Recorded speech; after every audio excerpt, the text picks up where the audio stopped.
Uh-oh, he's the best actor in the world. When God made him, he broke the mold. In blue Valentines, he wears no clothes. Unfortunately, you can't see his toes. Believe me, I've checked with my bros. What is wrong with me? I guess no one knows. He's got a meme in which he says, "Hey girl, it's absurd." Ryan, you're so fine, you blow my mind. Jump into the driver's seat like you did in the movie called Drive. Riding through the streets even though you hardly speak. No, you know just what I mean. Some say your character is on the spectrum. Welcome to another episode of Literally Him, a deep dive into Ryan Gosling's filmography. I'm your co-host, Joseph. And I'm your co-host, Emilio. Here we are with our highly anticipated Barbie review. And by highly anticipated, I mean all 5 of our followers who could not wait for this episode. But before we get to it, I also wanted to point out, Barbenheimer was a big thing. Emilio, you checked out Oppenheimer. What'd you think of it in general? I loved it. I thought it was very well made. The story was great.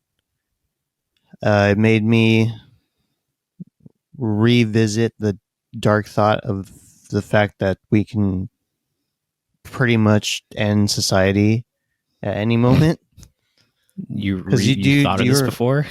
Well, when you're a kid and you learn about the atomic bomb and nuclear war and all that, and you learn about the Cold War, and you're like, oh wow, that's kind of crazy. And then as an adult watching that movie, you're like, oh shit, yeah, we can pretty much go into nuclear winter and starve and die. I like Albert Einstein's cameo too. Yeah, the scene I liked the most was after Oppenheimer. Spoiler alert! Initially, he gets investigated for being a communist, and then there's a taxi that pulls away from his house, and then suddenly Einstein just appears from the shadows. Yeah. My whole theater started laughing in that scene. He just shows up out of nowhere. I wanted to point out, dude, our boy Dane DeHaan's in it, and I really it's such a star-studded cast. But freaking Dane DeHaan, who was in Place Beyond the Pines, he plays Jason. He's in Oppenheimer, and he has such a good role. What'd you think of his performance? I thought he was really well, actually. Yeah, I liked him. I liked all the different actors in that cast, despite maybe how little their roles were. I mean, Josh Peck was in it too. Yeah, and so was the dude from Diary of a Wimpy Kid. He plays the older brother, Roderick. He's in it. He has a short. That's right. And then one of the Safdie brothers, he's in it too. He does such a good job. Yeah. I don't know if you're a fan of Travis Scott, but I do want to pull the quote of what Caro told me during the middle of the movie. She was like, dude, this movie's like the new Travis Scott album. There's so many fucking features in it. Features? No, yeah, it is a huge star-studded cast.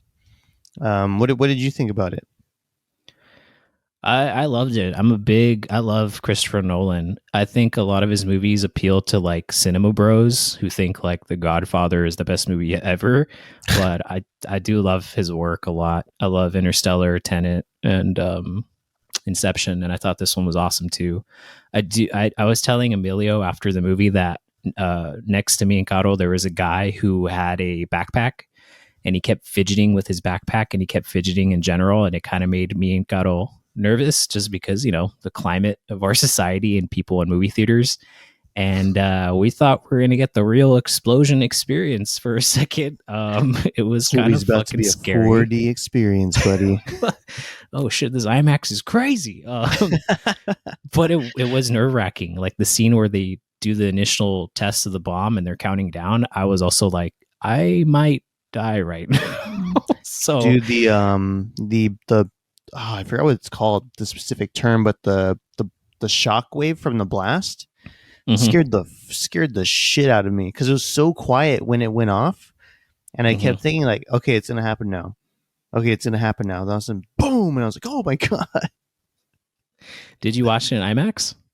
No, I didn't. Unfortunately, Me I neither. just caught like a super quick screening of it on the day of its release. But apparently, one of my friends he told me that to see it in the 70 millimeter that Christopher Nolan filmed it as it's every showing for the next 2 weeks is booked. Yeah, it is. Yeah, Yeah, I that's tried pretty to get wild. tickets, and the only place I could go to was in Covina. But man, who wants to go there? Just kidding. Just kidding. If we have listeners in Covina. And you know what?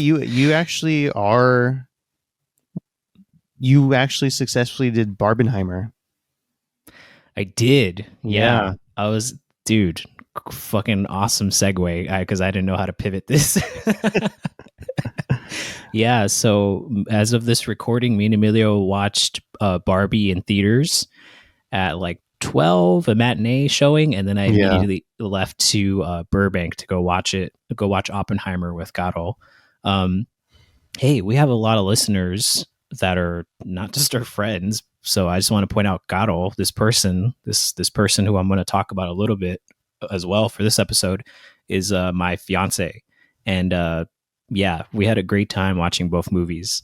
Um, yeah, so let's go ahead and get into it. Freaking Barbie. Are there any general thoughts that you have about the movie before going into it? Um, it didn't necessarily, at least for me, come off as a kids movie. Yeah, I can get how a lot of the humor is a little out there, a little corny, like a little childish, I guess. But the film itself didn't really feel like I'm watching a kids movie, which I actually really liked. I knew that was going to be yeah, the me too. case anyways going into it, but watching it, I was like, oh wow, okay, like this feels like I, I'm not sure how to exactly say it, but it feels like a silly movie for adults, Yeah, but also kids yeah. can enjoy it as well. Yeah, it definitely subverted my expectations. Just to make a parallel to the movie we just covered, Place Beyond the Pines. Initially, for Place Beyond the Pines, you think it's going to be a bank robbery movie, and it's not just that.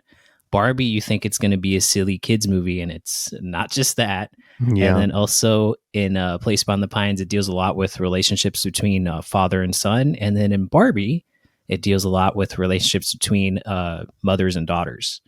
Mm-hmm. Um, I thought it was fucking funny as hell. I thought it was really cool. I like Greta Gerwig, the director.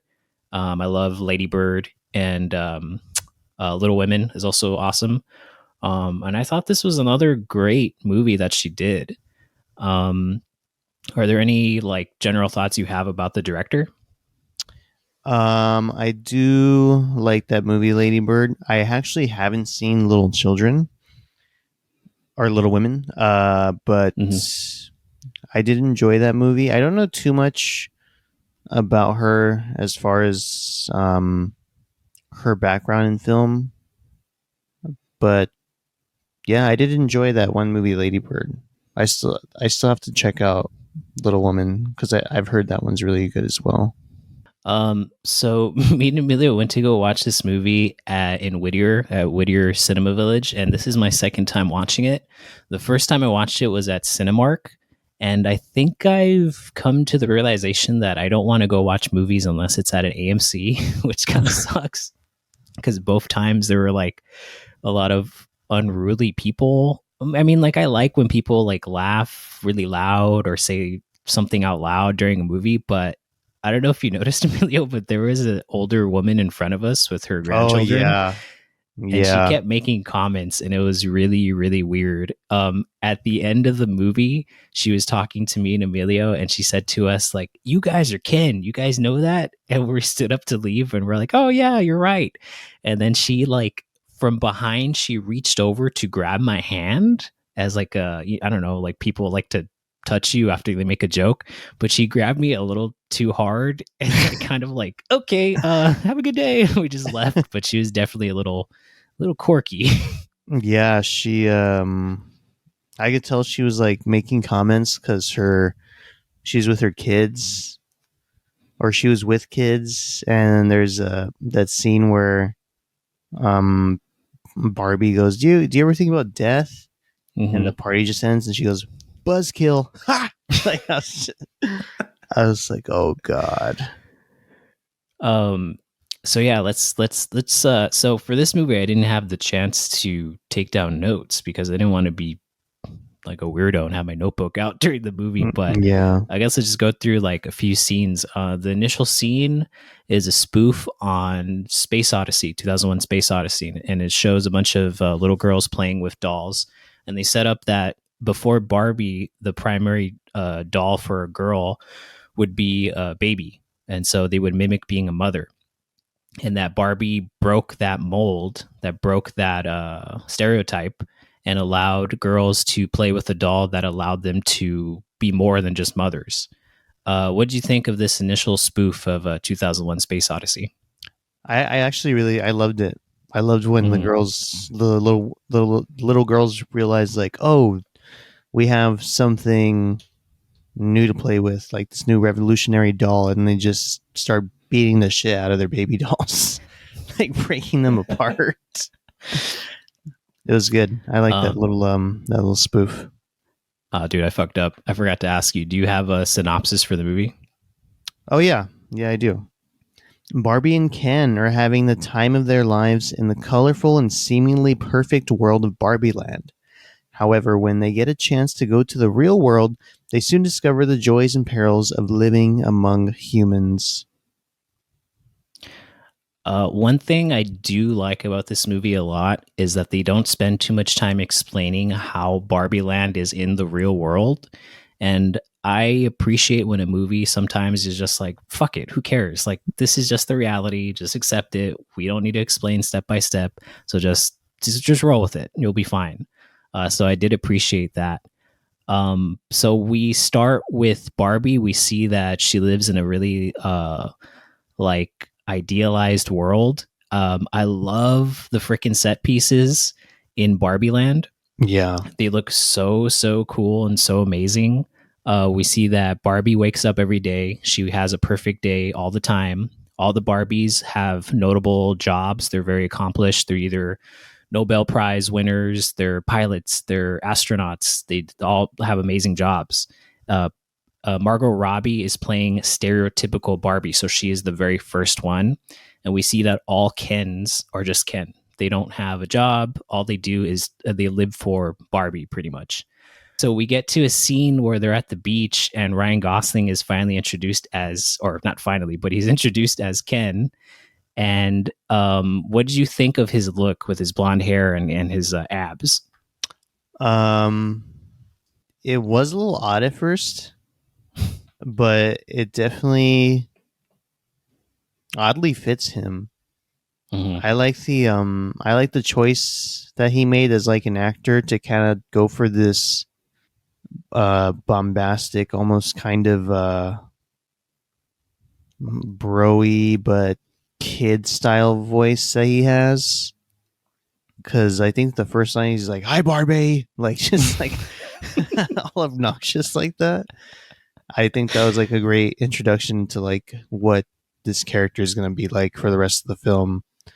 Um, it's funny. That's where we're introduced to like all the other Kens, and he Ryan's Ken has like a rivalry with Simu Liu's Ken, Mm-hmm. Yeah.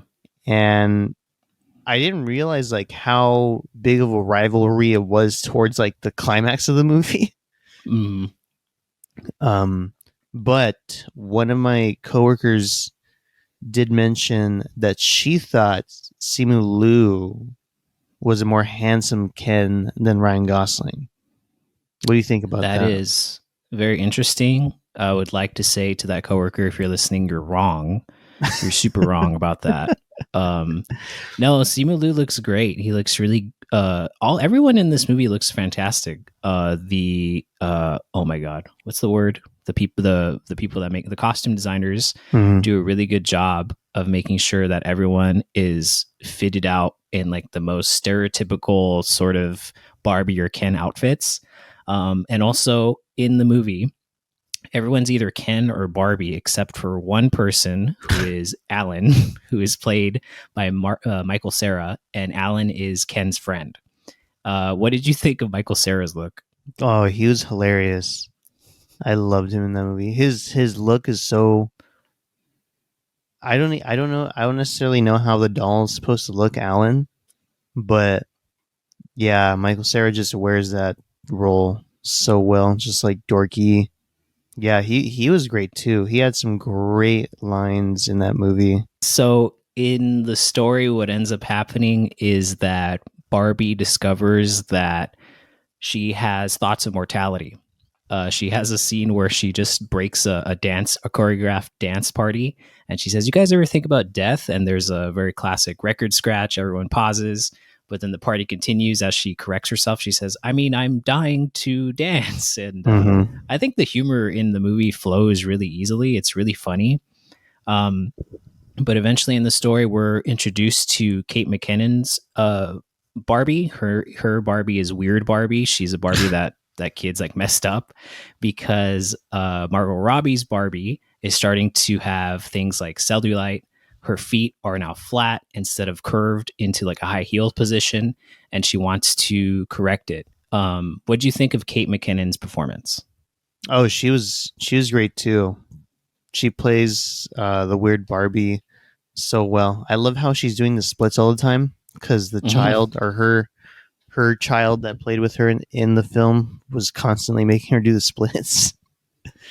And there's like that running joke that she's like the ugliest Barbie.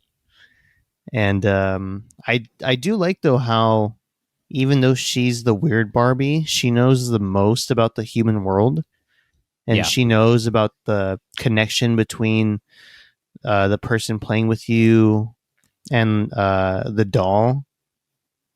And I think that's kind of like an obvious thing because she was the weird Barbie, but she was like exposed to so much traumatic stuff.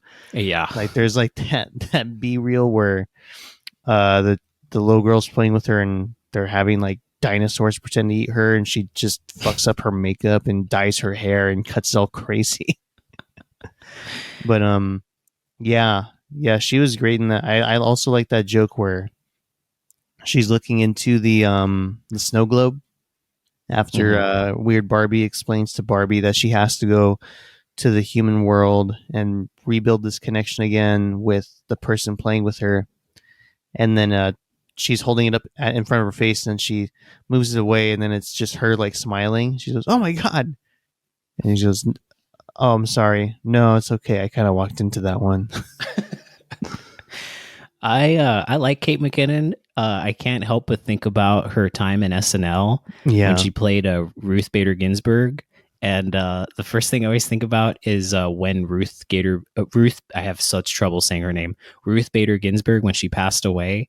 The first episode after that, they had her dress up as her because she did a character as her, and then she was like playing the piano and said something to the effect of like, "I'm at peace now" or something like that. And Ooh. it's the most cheesy shit. Like it was really weird and bad.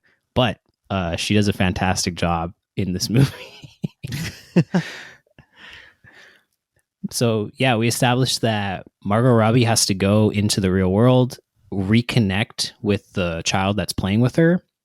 And so she does that. And she also, Ken tags along against her will. And so they end up in California. And they end up at Venice Beach. At Venice Beach, Margot Robbie's Barbie figures out that in the real world, there's things like patriarchy, there's misogynism, and they find out that everything is not ideal or the same as their own world, like they were expecting. They have this quick line where Margot Robbie says, "Like, I feel like everyone's staring at me," and there's a hint of like violence against. There's also a hint of violence, And then Yeah. Ken responds like, "People are also staring at me, but in a respectful way." Yeah. Yeah. I love how Ken's just like eating it up. She's like, if people were looking at me, it's making me feel conscious, but about myself, really? It's kind of making me feel like respected. Yeah, he's getting I like all think those like compliments, but there's like no undertones to them. I think that Ryan Gosling is just so good at playing an idiot. He's so good at being funny, Yeah. and I really adore him because he's so willing to be that person to play a fool.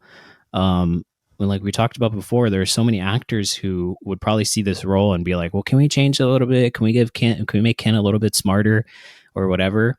But he just understands it and he just goes for it, and he does such a good job.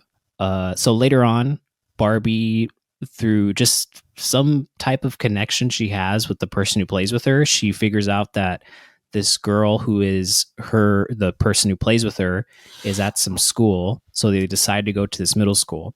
And there she confronts or tries to talk to the girl that's playing with her. The character's name is Sasha. Sasha has this big monologue where she calls Barbie for like upholding patriarchy, upholding these like unattainable standards for women, and calls her a fascist. What did you think of that scene? Um, it was definitely a lot to unload on Barbie. Yeah. But the fascist part I thought was really funny. I feel like Yeah. that word gets thrown around a lot. Mm-hmm. um but I do like that part after where she's like, a fascist? I'm not a fascist. I don't own the railroads. It's the humor is really good in it. Like there are Yeah. multiple times where like there what I always appreciate in a comedy is when there are these quick like throwaway lines that you could miss really easily. So Hmm. watching this a second time, there were like plenty of lines that I was like, I don't remember that the last time I watched it, but that's super super funny. Um I think that monologue she that the little girl gives Barbie is kind of like in line with like how a any kid or teen would try to argue with you or like put you down. Because I mean, I know that because I have cousins that are teenagers and they'll hear like words like that and they'll kind of just throw out words mhm. because they think like that they're smarter than they really are. So that's why I liked when she ended it with fascist. And then yeah, and then like that little throwaway line where Barry points out like I don't own like corporations. Like I don't how am I a fascist? It's just so good. Yeah, like I work with kids. I'm a teacher, and some kids can definitely be like that. They find buzzwords on social media and they'll just throw it out without actually knowing it. But also, kids are really smart. Yeah. They can do the research and they'll surprise you with the knowledge they have. Like teaching history, I'll have plenty of times where I'm just astounded by the stuff that these kids know. Like it's really cool. But Yeah. sorry, what were you gonna say? Well no, even how she points out that Barbie kind of ruined self image for women growing up. Mm-hmm. I mean that obviously is very true and I think we started hearing about it when the girls at the time when Barbie came out started to come out and like as adults and they're like, well yeah, I had like severe body dysmorphia because of these dolls. Because I mean all the dolls are I mean Barbie for the most part when the doll was released was like a white woman, blonde hair, skinny, and I do like how they call attention to that fact that Barbie can be seen as like a negative thing, and it was for a lot of people. And obviously, Barbie's upset because she's like, "Oh well, I no, Barbie was supposed to change the world for women for the better. Like, like we have presidents and this and that, and all I wanted to do was help women, but for a select amount of of women, it didn't. It made things worse. It's kind of like it kind of reminded me like how Barbie's mindset in the film is very like, oh, but we did this, so things should be fine. It's kind of like those jokes about like racism. It's like, Yeah. oh Right. yeah, but I have a black friend, Yeah. and it's like, oh yeah, things should be fine, things should be cool. Like I just kind of like, oh, this is like a band aid on like the bigger Right. problem at play, which I thought was really good. And then in the Yeah. meantime, Ken's just figuring out the patriarchy and realizing like, holy shit, this place is I like that awesome. he conflates patriarchy with horses, and that becomes like his main thing about it. He Yeah. just sees a bunch of men and horses, like that's a part of it. No, I like that you bring that up too. I think the writers and Greta Gerwig did a good job of also incorporating the double standard of Barbie as well. Um, you need to address that also Barbie kind of upheld these standards as well, that, and I Mm-hmm. think they do that pretty well with the scene with Sasha. um and also that I think the story that they're also trying to push, or the narrative they're going with, is that Barbie is a really like progressive toy when it came out. But of course, even things that are progressive back then, we look at it now and we realize like it's not that progressive. But Barbie has also come a long way. We now see that there are Barbies of multiple ethnicities and races that have a bunch of different jobs. They're not just housewives. They're not just a pregnant Barbie like they show in the movie. There's also doctors and presidents, and it's really cool. It's also a pretty progressive movie to be shown in like mainstream media. Mm-hmm. So I think with the movie, they're also continuing that narrative. So I think Mattel did a really good job of doing that. Pushing along a little bit, we are introduced to Will Ferrell. He is the head of Mattel, and they realize that Barbie and Ken are loose. They get Barbie to show up to the main offices, and they want her to go back to Barbie Land. And then she escapes, and then we're introduced to America Ferrera, who's playing Sasha's mom. And we find out that Barbie is not here for the girl Sasha; she's here for the mom, who's played by America Ferrera. What do you think of America Ferrera's performance in the movie? You know, I haven't seen her in a movie, in like a big movie, in a long time, and it was really nice seeing her in such a big film like Barbie. I don't know if it's because she is a mother in real life. From what I understand, she is very like involved in a lot of like social issues, as well as she's really embraced her role of being a mother in the real world, in her real life. But she plays a mom so well. She seems so connected to, the things that are good and bad about being a mother, because even she brings up she was feeling nostalgic, missing when her daughter was younger, and so she starts playing with the Barbie doll, and that's why Margot Robbie's Barbie begins to have thoughts of death and Mm. begins to get cellulite. I do like how she's mainly worried about the cellulite than like the existential dread. Like even when she's leaving Barbie Land, they're like, "Oh, good luck." They have the banner. It's like, "Oh, good luck in the real world to help your child that's playing with you, so you don't get cellulite."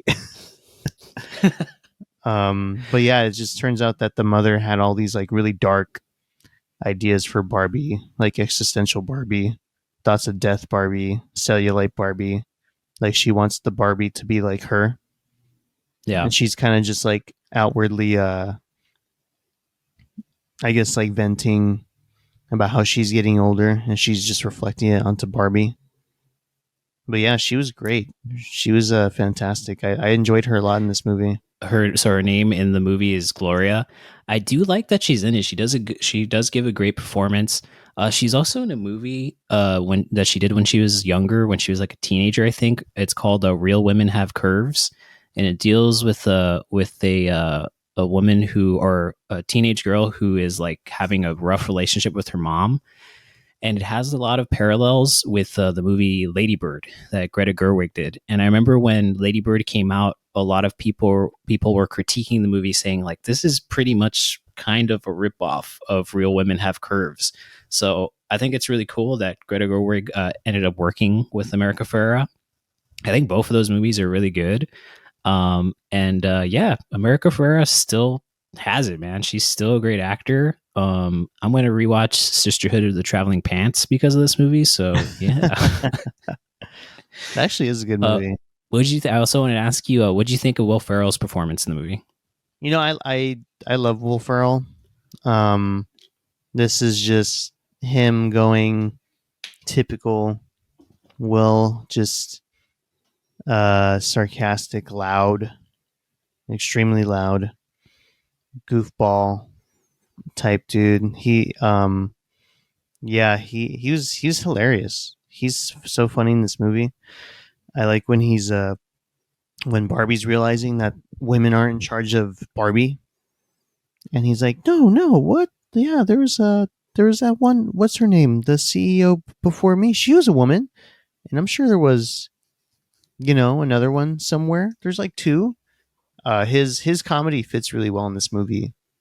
Yeah, I like when he gets frustrated because she won't get in the box, and he says something like, "So just get in the box, you Jezebel." Oh And yeah, he says like, "Oh, am I not Jezebel. allowed to say that?" This old, like freaking old time slang that he says. Yeah, I forgot about Um, that. So in the movie, they eventually go back to Barbie Land. Barbie brings Gloria and Sasha to Barbie Land, and they find out that Ken is already back, and he brought patriarchy back with him. So now in Barbie Land, everything is disrupted. All the Kens are in charge, and in 48 hours, they're going to have a vote to change the Constitution. And eventually, Barbie wants to give up. All her friends have turned and they're accepting patriarchy, but she gets picked up by Weird Barbie. And then they soon find out that the way to break this like hypnosis that all the Barbies are under is to tell them about the plight of women. America Ferrera has this monologue where she talks about how women have to fit a standard. They have this impossible standard where they have to be pretty all the time, but they can't show emotions. They have to be a good mother, but they can't talk about their children all the time. And this breaks the Barbies, and they realize that, oh, what the hell? Like, I'm my own person. I shouldn't just be serving men 24/7. What do you think of this? Like, what's the word of this montage of them breaking up the Barbies' thought on patriarchy? I liked it because I'm not exactly sure how, but they are all pretty not brainwashed, but they're like under some type of hypnosis where they needed to cater to all the Kens. I kind of wish they explored that a little bit because I really want to know how easily Ken was able to get all the Barbies to assimilate to Kendom, as he calls it. Um, yeah, you always kind of forget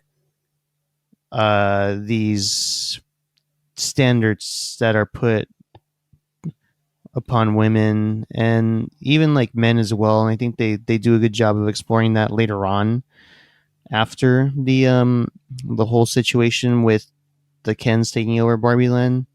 But there is a lot of like double standards, a lot of things that you have to take into consideration when you are a woman in a world like this. I thought it was pretty refreshing. I don't think I've ever seen anything like that in a movie in a while.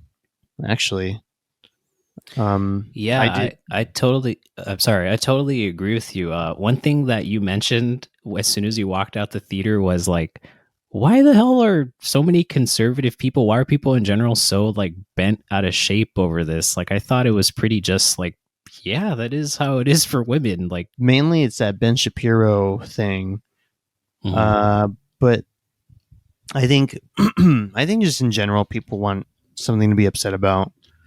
I'm sure most of the people who are upset didn't even see the movie. Um, because there are points throughout the film where even like with the character of Ken, where Barbie's saying like you don't have to like cater to me, Yeah, like you can be your own person, And then Ken's like, I am Kenuff. And that's where all the Ken the Ken memes come from.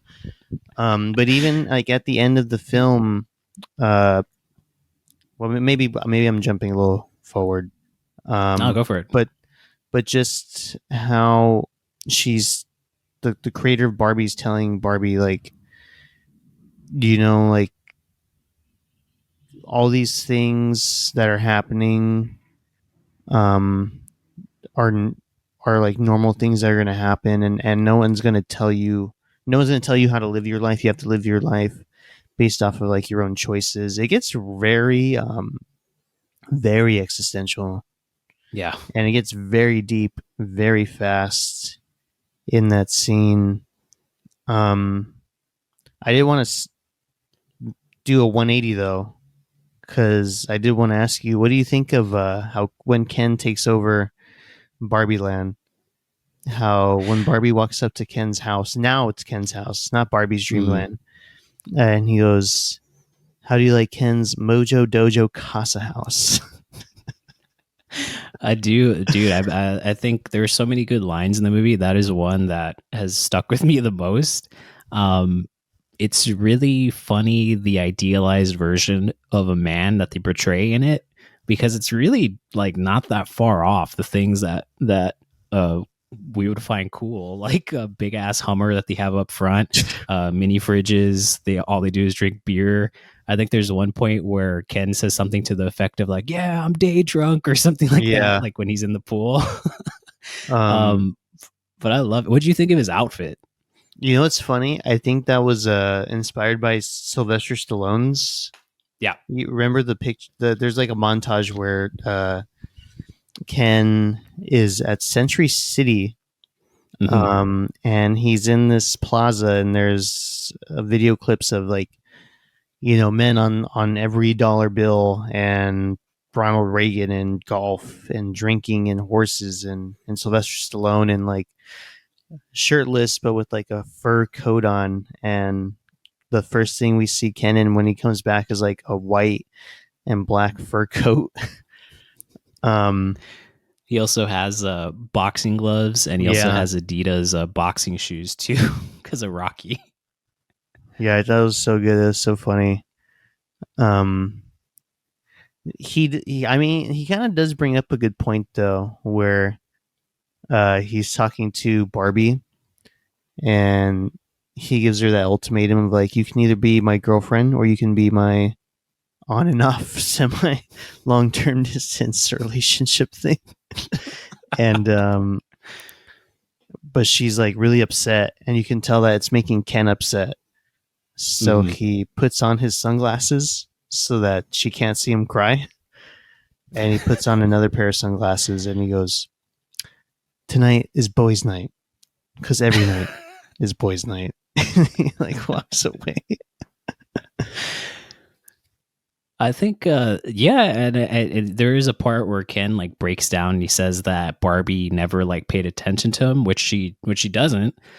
But I think it also speaks to this fact that even in feminism, even in a world where women have just as much agency as men, that there needs to, in order to achieve that, there needs to be a space for men to like heal, because Mm-hmm. in the end we see that even patriarchy is horrible for men. They have to live to the standard that is also like unattainable. Obviously it's worse for women under patriarchy. There's no uh uh argument there. Like, of course, for women, it's way worse, but even men have a tough time as well. Oh, sorry. I like how he says like, I don't like being in charge. I don't like thinking. It's just too much. And what I does he say? like, He's like, and once the patriarchy doesn't, when I realized they don't even look up to horses, I lost interest. a big thing I want to talk about. It's probably my favorite scene, but it's the Barbies all unite, and they're all broken the spell of hypnosis. So their plan is they're going to have all the Kens fight each other because they're going to make them jealous of one another. And then while they're fighting, they'll go ratify a new constitution or uphold their constitution so the Barbie stay in charge. So they have this big fight scene, and they have Ryan Gosling's big solo performance, his song "I'm Just Ken." What do you think of this, of the song in general? What do you think of this like fight sequence in general? Oh, I loved it, dude. It was so good. The choreography for the fight was so great.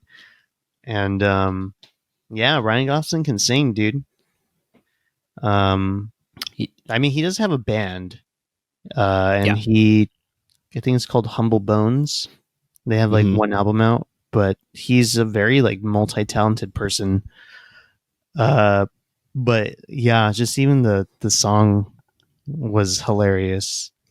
Um there's a lot that stands out in that fight scene, but when he goes up to Simu Liu and they like just start shirtless in front of each other, like they're doing All the something like with sparkles are their, flying. yeah, sparkles start flying out, and all the other Kens are like, whoa, like they're like enamored by this, and then it I like cuts to the bigger part of the dance sequence where they're all dressed in black. But yeah. Yeah, I just want to point out, like, I like that they call back in this short scene when he's in Century City and he sees what men are all about in the real world. They also have a little snippet of Grease, the part where they're Oh yeah. singing with their black shirts, and then they just totally like. It's just so funny that Ken sees all these little parts and he just makes it all that's patriarchy to him. This short Yeah. little snippet that he saw. So they have this big dance sequence and they're dressed up like John Travolta in Grease, and it's so good. The dancing in this movie is so great. All the songs are fucking bangers. My standout favorite is Charlie XCX's song "Speed Drive." What was your favorite song from the album? um I need to look at the album because I swore that I heard Tame Impala. Yeah, he has a song. So I want to give that song a listen, but that song Speed Drive is actually really catchy, Yeah, dude, extremely stuck in my catchy. head. But that the Ken song is great too. Um, there was a I. It's kind of funny because like I don't want to take away credit from Ryan Gosling, but when they're doing the dance sequence where they're all in the black shirts, to me it kind of looks like he wants to laugh. I don't know if like I'm gonna rewatch it next week. Uh-huh. Um, if you get a chance to rewatch it, or if the listeners are listening, if you're gonna rewatch it, or if you're it's gonna be your first time watching, I he has like this look that I remember him having on SNL where he wants to like break character. And Yeah. there's like some parts where it looks like he's like holding back like a smile, but they Yeah. probably just Yeah. had to use that take because they spent so long doing these doing these scenes. But I was thinking like, damn, it looks like he genuinely like wants to laugh at this. He and we pointed this out too in The Nice Guys. He has a few scenes where it looks like he's about to break, and they use that anyway. And we talked about Jimmy Fallon and how like Oh he's yeah, annoying as hell, but I mean when it's Ryan Gosling, like I could give a shit. It makes it funnier just for me. yeah. Jimmy Fallon's just annoying. Fuck that guy. He'd So probably be Alan. and Michael Cera has a lot of good parts too. Like he beats up a bunch of Oh Kens at some yeah, point. And so just to get to the ending, the Barbies end up winning. They withhold their constitution. They're still in charge. They give Ken's like a small little role to play in like a lower court system. So now they have a little bit of agency, but not as much as them. And it turns out that Margot Robbie's stereotypical Barbie is no longer happy being in this ideal world, and she wants to be a real woman. And so what ends up happening is Ruth, the creator of Barbie, helps her turn into a real woman, and she tells her that in life that there is no like standard, like you make your life what it is, and you try your best to just be happy. Um, she has this great line where she says about mothers. She said that mothers stand still so that their daughters can see how far they came. And I think it's just to point out that mothers sacrifice a lot to make their daughters happy. And obviously, I thought about my mom, but first I thought about Garo's mom and Garo's relationship with her mom. And in that moment, when I was watching the movie with her, Garo started crying. It's a really like emotional ending. Mm-hmm. What'd you think of that part right there? Yeah. For me, like, my relationship with my mom wasn't great when I was a teenager. Even like after 18, there's just like a lot of stuff going on, especially because my parents are divorced, and obviously you hear bad things about both sides of your parents. But for me particularly, I would hear a lot of bad things about my mom, Same, and yeah. uh, there was one point where I don't I mean, I condone drug use if it helps. Like psychedelics at least. Okay. Anything else, just keep it to yourself. But I And took 21 some, and older, everyone. yeah, 21 and older. I took some shrooms. I thought I had taken like a little bit of shrooms, and it turns out Hmm. I took like a hefty dose, and I had a Okay. pretty nice psychedelic trip. But in the middle of it, I started crying, Oh, and shit.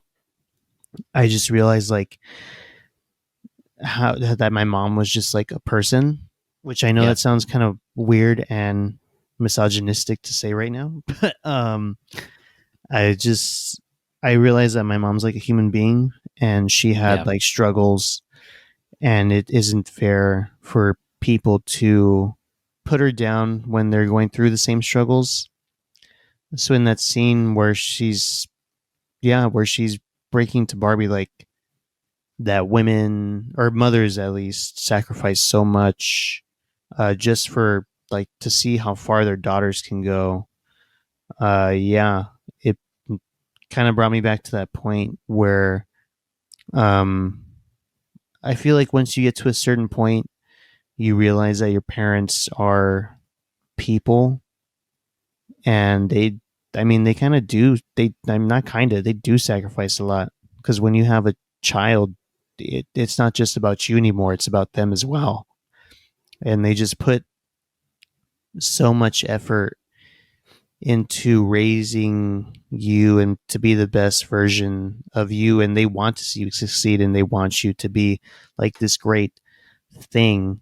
But ultimately, um she tells Barbie that we're doing all this for you, but also you have to do these things for you, and you don't have to uphold this um picture of like that you're a perfect being, which I thought was really great, like a really great, very human and emotional ending to this big, like, cheesy, bombastic uh movie about toys.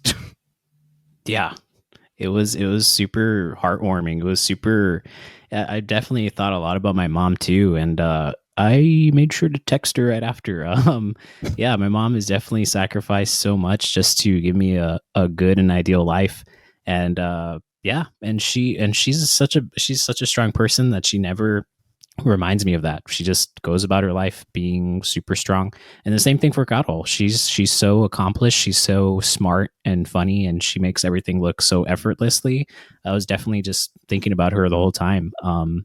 So yeah, and then at the end of the movie, Barbie becomes a real person. Her name is Barbara now.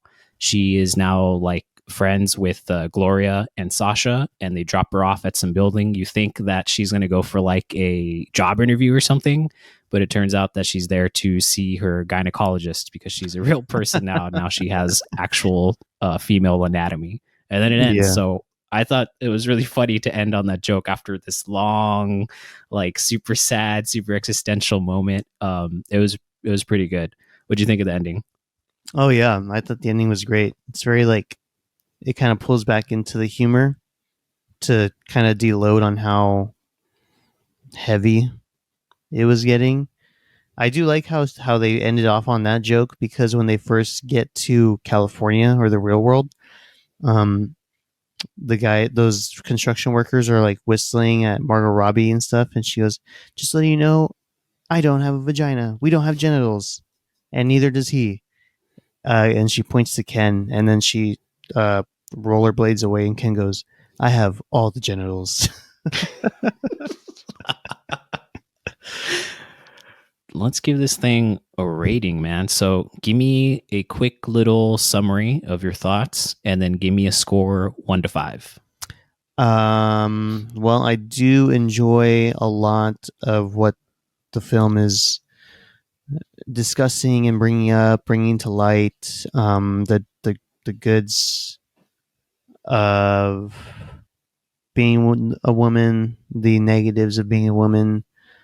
Um, there's so many layers to this film, which sounds crazy for like a Barbie movie about toys, but there really is. And I think anyone can take away something really great from it, even if you're not a woman or if you didn't grow up on Barbie. I heard someone say that even if you don't like Barbie, like you'll like this movie. Like this movie Yeah. criticizes Barbie just as much as anyone who doesn't like it would criticize Barbie. But in saying all that, I went to this movie for Ryan Gosling, and he's hilarious, and I absolutely love him in this movie. He's just this silly, dorky dude, and he's funny. Um, Everyone in the film is hilarious, but there's something particularly funny about his, and I think it's that Yeah. he made like a choice to be big and just do things that other actors wouldn't do if they were in this role, and I think that pays off very well for him. Yeah. So yeah, I did. I really like this movie. I would give it. Are we doing fives or tens? Fives. I give it a 5 out of 5. There you go. I think that this is a great movie too. I saw it twice, and both times I enjoyed it a lot. I think if you're a guy and you have a lot of hangups on, or if you feel attacked watching this, I think that's a reflection of you. Maybe you should do some soul searching. And not to say that because I don't feel attacked, like I don't add to the patriarchy. No, of course, we all men do inherently. And, as guys, we got to just keep ourselves in check and try our best every day to not add to it or at least reflect on it. I think the performances are really funny. There are so many cameos in it that we didn't even get to. Like Issa Rae's in it, who's Yeah. fantastic on Insecure. She's such a talented person. Dua Lipa's in it. Mm-hmm. So many people that add and make this movie so damn funny. And then ultimately Ryan Gosling, like, dude, anyone who thought that he is too old or wouldn't be perfect for Ken is, I hope they're all just proven wrong instantly because he's so goddamn good in this movie. He's so funny. He's a fantastic singer, fantastic dancer. Hell yeah, dude. 5 out of 5. I love this movie. I love his performance in it. In the pantheon of Ryan Gosling films on an S tier or an S to E tier, where are you placing this one? Honestly, I think I put it on S. Why? Yeah.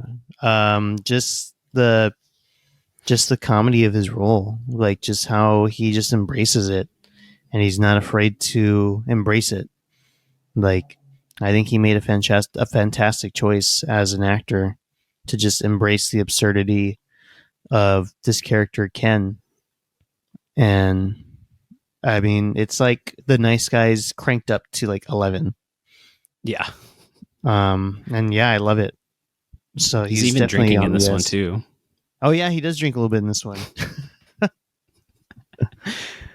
Yeah, I totally agree with you. I know it's super early to like gauge where this is going to fall in his pantheon and movies because it just came out. But I'm also going to give it an S. I think this is going to fall down as one of his like all-time best performances. Like he's super funny in it. You have to, if you like Ryan Gosling, you absolutely cannot skip this movie. You have to see him in it. Um, Yeah. Finally, our mission statement. Are we literally him? Do you literally see yourself as Ken? I mean, I am Ken. I'm Kenuff. I have Kenergy. Did you see on Twitter how Simu Liu was like, I have Kenergy. I'm like the Kenergizer bunny, baby. And then everyone on Twitter was like, shut the fuck up. I mean, Everybody was I just would going in on this guy. He's like, you're not Ken. I would feel bad for him, but then I looked up why everyone's mad at him, and I was like, "Oh boy, Yeah. he fucked up." Yeah, he fucked up It big is funny time. that it is funny that everyone's kind of fucking with him. Yeah. But am I literally him? I think I could say outlandish, childish things, and I feel like sometimes I can do them in that tone that he says them in. So I'd say maybe 25%. I don't want to take over. I don't want to take over the world and have a patriarchy where we are equal with horses or anything like that. I don't day drink heavily. I don't need a mini fridge. I don't have a Barbie in my life right now, so um, I mean that electric Hummer does look kind of cool, Yeah, I look and badass. I like the paint job. I do hope to one day get to a point where I can walk around shirtless with a fur coat on. But am I literally him? I'd say like 20%, 25%. There are things that where he's funny, where I can be like, okay, like I could see myself being funny like that. But I think that's kind of it, unfortunately. Yeah, I think one thing about Ken is that he'll see, like, when he brings over patriarchy, like he just sees like maybe 10% of what it is, and he brings that and makes that the whole like mission statement of patriarchy in Barbie Land. And I totally see myself in that of like I see just like a quick article like headline, I'm like, yep, that's what it is. I know exactly what I'm talking about. So I think I have that Kenergy too. I think I'm a good like 30% ish. I also own a mini fridge, so I think that bumps it up an automatic 5%. So yeah, Is it full of literally a him. 6 pack of cold ones? No, I keep it in my classroom, so it's full of Diet Coke. Oh, same thing. Okay, everyone. Thank you for listening. I want to quickly say that you should follow us on TikTok. We have a TikTok account and we post sporadically, but hey, look it up. Literally him on TikTok. And also, you should give us a nice rating. Emilio, what rating should people give us? I'd say like a 5 out of 5, 4.5, maybe 3. Sometimes we make mistakes here and there, or 2. Sometimes like we don't know what we're talking about. I mean, if you give us a 1, like, I mean, as long as we're getting ratings. I mean, yeah, we're two guys talking about Barbie, so automatically, if you want to give us a 1, that's fine too. All right, everyone. We will see you next week. Goodbye. Bye.